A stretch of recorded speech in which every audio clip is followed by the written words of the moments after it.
Le passage d'aujourd'hui est 2 Samuel 15, versets 13 à 29. Lisons ensemble. Quelqu'un vint informer David et lui dit « Le cœur des hommes d'Israël s'est tourné vers Absalom. » Et David dit à tous ses serviteurs qui étaient avec lui à Jérusalem « Levez-vous, fuyons, car il n'y aura point de salut pour nous devant Absalom. Hâtez-vous de partir, sinon il ne tarderait pas à nous atteindre, et il nous précipiterait dans le malheur et frapperait la ville du tranchant de l'épée. » Les serviteurs du roi lui dirent « Tes serviteurs feront tout ce que voudra mon seigneur le roi. » Le roi sortit, et toute sa maison le suivait, et il laissa 10 concubines pour garder la maison. Le roi sortit, et tout le peuple le suivait, et ils s'arrêtèrent à la dernière maison. Tous ses serviteurs, tous les Kérétiens et tous les Pélétiens passèrent à ses côtés, et tous les Gatiens, au nombre de 600 hommes, venus de Gath à sa suite, passèrent devant le roi. Le roi dit à Itaï de Gath, « Pourquoi viendrais-tu aussi avec nous? Retourne, et reste avec le roi, car tu es étranger, et même, tu as été emmené de ton pays. Tu es arrivé d'hier, et aujourd'hui, je te ferai errer avec nous, çà et là, quand je ne sais moi-même où je vais. Retourne, et emmène tes frères avec toi, que l'Éternel use envers toi de bonté et de fidélité. » Itaï répondit au roi, et dit, « L'Éternel est vivant, et mon seigneur le roi est vivant. Au lieu où sera mon seigneur le roi, soit pour mourir, soit pour vivre, là aussi sera ton serviteur. » David dit alors à Itaï, « Va, passe. » Et Itaï de Gath passa, avec tous ses gens et tous les enfants qui étaient avec lui. Toute la contrée était en larmes, et l'on poussait de grands cris, au passage de tout le peuple. Le roi passa le torrent de Cédron, et tout le peuple passa vis-à-vis du chemin qui mène au désert. Tsadok était aussi là, et avec lui tous les Lévites portant l'arche de l'alliance de Dieu. Et ils posèrent l'arche de Dieu, et Abiatar montait, pendant que tout le peuple achevait de sortir de la ville. Le roi dit à Tsadok, « Reporte l'arche de Dieu dans la ville. Si je trouve grâce aux yeux de l'Éternel, il me ramènera, et il me fera voir l'arche et sa demeure. Mais s'il dit, « Je ne prends point plaisir en toi, me voici, qu'il me fasse ce qui lui semblera bon. » Le roi dit encore au sacrificateur Tsadok, « Comprends-tu? Retourne en paix dans la ville, avec Achimaats, ton fils, et avec Jonathan, fils d'Abiatar, vos 2 fils. Voyez, j'attendrai dans les plaines du désert, jusqu'à ce qu'il m'arrive des nouvelles de votre part. » Ainsi Tsadok et Abiatar reportèrent l'arche de Dieu à Jérusalem, et ils y restèrent. Amen. Bien-aimés, nous voyons maintenant l'un des moments les plus douloureux de la vie de David. La vie de David a été pleine de bouleversements. Berger, puis héros de guerre, fugitif, puis roi. Au milieu de ces changements, David a traversé beaucoup de crises, et il en a surmonté beaucoup avec Dieu. Mais la crise que David affronte dans le passage d'aujourd'hui est d'un tout autre ordre que celle qu'il avait connue jusque-là. Pourquoi? Parce que son propre fils cherche à le tuer. Comme nous l'avons partagé hier, Absalom a commencé à être déçu de son père David à partir de l'affaire d'Amnon et de Tamar. Finalement, sous le prétexte de devenir juge à la place de son père et d'établir la justice dans le pays, il a déclenché une rébellion. Il est allé à Hébron, là où David avait autrefois été proclamé roi, et il y a commencé sa révolte en proclamant maintenant qu'il était roi. Comme ce projet avait été préparé depuis longtemps, de nombreuses forces s'étaient déjà ralliées à Absalom. Dans cette situation, David apprend que son fils Absalom s'est rebellé à Hébron et qu'il monte maintenant vers Jérusalem pour le capturer et le tuer. La distance entre Hébron et Jérusalem est d'environ 35 kilomètres. On ne peut donc pas dire que ce soit loin. Le roi David comprend alors que la menace est proche. Il quitte Jérusalem avec ses serviteurs. Il fuit. Quel peut être le cœur d'un père qui doit fuir parce que son fils cherche à le tuer? Nous ne pouvons presque pas l'imaginer. Pourtant, même dans cette situation où le cœur de David était brisé, il a reçu une consolation. Contrairement au message du messager qui disait « Le cœur des hommes d'Israël s'est tourné vers Absalom », il y avait encore des gens et des serviteurs qui reconnaissaient David comme le roi oint par Dieu et qui le suivaient fidèlement. Lisons ensemble les versets 17 et 18. Le roi sortit, et tout le peuple le suivait, et ils s'arrêtèrent à la dernière maison. Tous ses serviteurs, tous les Kérétiens et tous les Pélétiens passèrent à ses côtés, et tous les Gatiens, au nombre de 600 hommes, venus de Gath à sa suite, passèrent devant le roi. Amen. Au verset 17, la dernière maison désigne la limite de la ville. C'est là que David s'arrête et remet la marche en ordre. Mais le verset 18 souligne que cette procession de fuite comptait des personnes particulières. Il n'y avait pas seulement des Israélites. Des étrangers aussi étaient avec David. Les Kérétiens et les Pélétiens, mentionnés au verset 18, désignent des mercenaires étrangers que David avait engagés. Et les 600 hommes de Gath étaient des Philistins.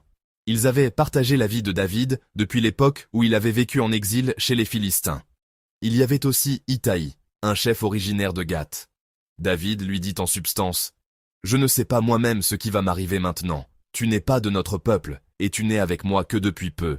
Tu es libre de suivre ton propre chemin. » Pourtant, Itaï fait cette confession.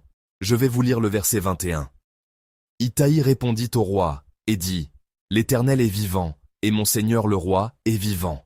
Au lieu où sera mon Seigneur le roi, soit pour mourir, soit pour vivre, là aussi sera ton serviteur. » Amen.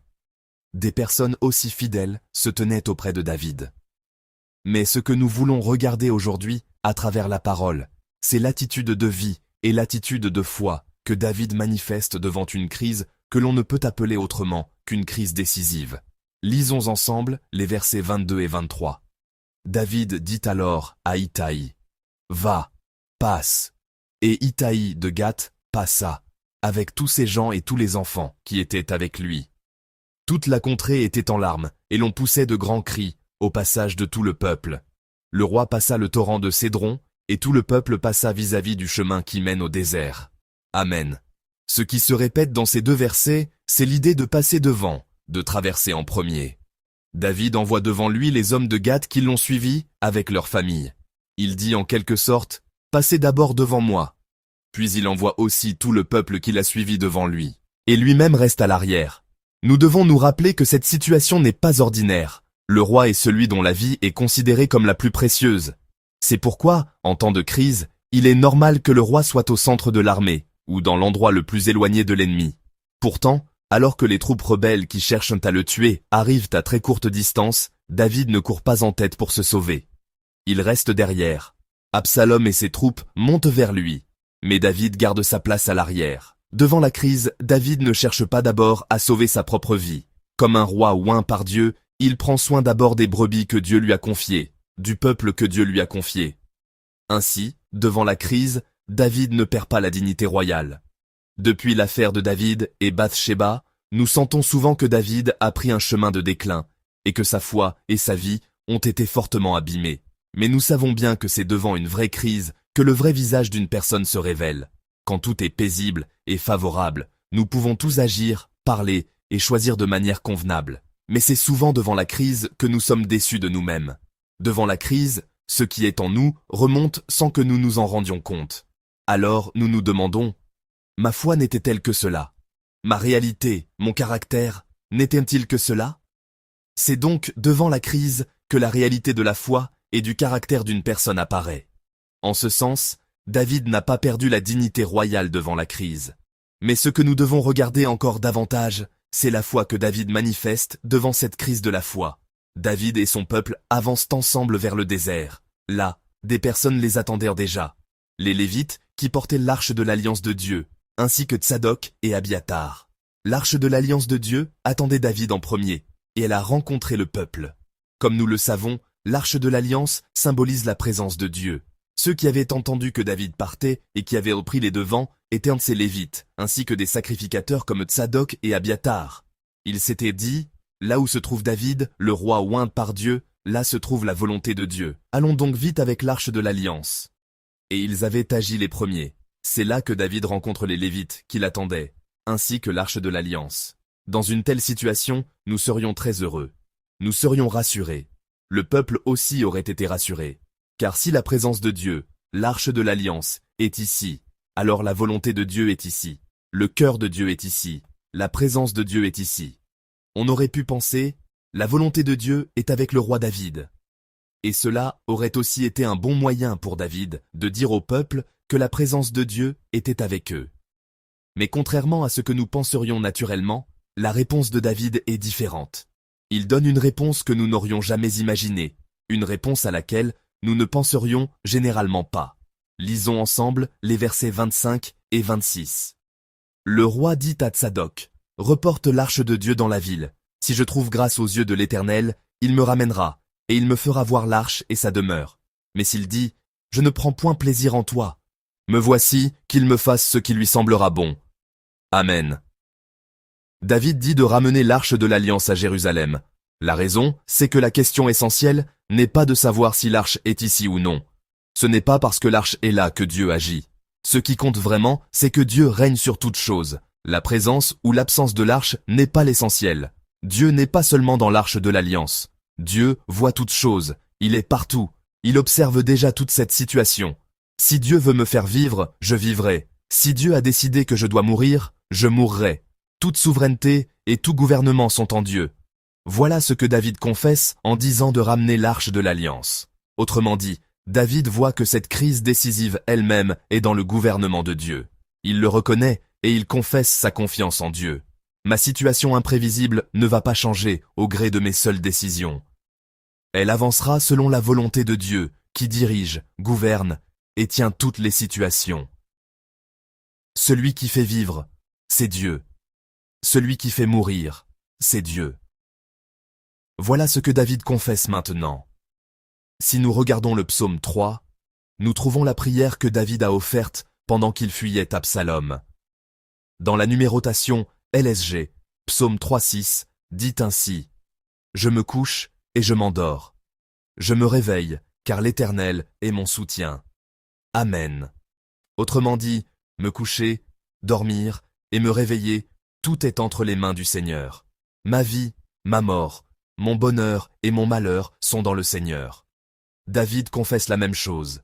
Bien-aimé, la parole des Proverbes nous le dit clairement. Proverbe 16, 9 dit « Le cœur de l'homme médite sa voie, mais c'est l'Éternel qui dirige ses pas. » Amen. Comme cette parole le dit, que notre situation soit bonne ou mauvaise, quelle que soit la situation, Dieu voit toutes choses. Je crois que Dieu gouverne notre vie, ce monde, et qu'il règne sur tout. Ainsi, bien-aimés, nous devons vivre en reconnaissant la souveraineté de Dieu dans notre vie. Dieu n'est pas avec nous seulement quand notre vie va bien. Même quand elle va mal, quand elle est difficile, quand nous sommes en crise, et dans toute situation, celui qui dirige toutes choses, c'est Dieu. Celui qui règne, c'est Dieu. Et ce dont nous devons nous souvenir, c'est que le règne de Dieu envers nous, le règne de Dieu envers son peuple, est un bon règne.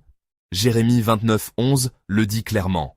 « Car je connais les projets que j'ai formés sur vous, dit l'Éternel, projets de paix et non de malheur, afin de vous donner un avenir et de l'espérance. » Amen. Bien-aimés, comme cette parole le dit, le règne de Dieu envers nous, la volonté de Dieu, est paix. Il donne un avenir, de l'espérance et de l'amour. Ainsi, bien-aimés, quelle que soit notre vie, dans les bons jours comme dans les mauvais, ne jugeons pas tout selon notre regard humain. Que Dieu ouvre largement en nous les yeux de la foi, afin que nous regardions au Dieu qui gouverne et dirige notre vie au-delà de ce que nous voyons. Je vous bénis au nom de Jésus. Ainsi, croyons au bon règne de Dieu envers nous. Confions-lui notre vie. Faisons fidèlement de notre mieux aujourd'hui à la place où nous sommes et vivons comme le peuple du Seigneur. Que cette grâce soit sur nous tous. Je vous bénis au nom de Jésus.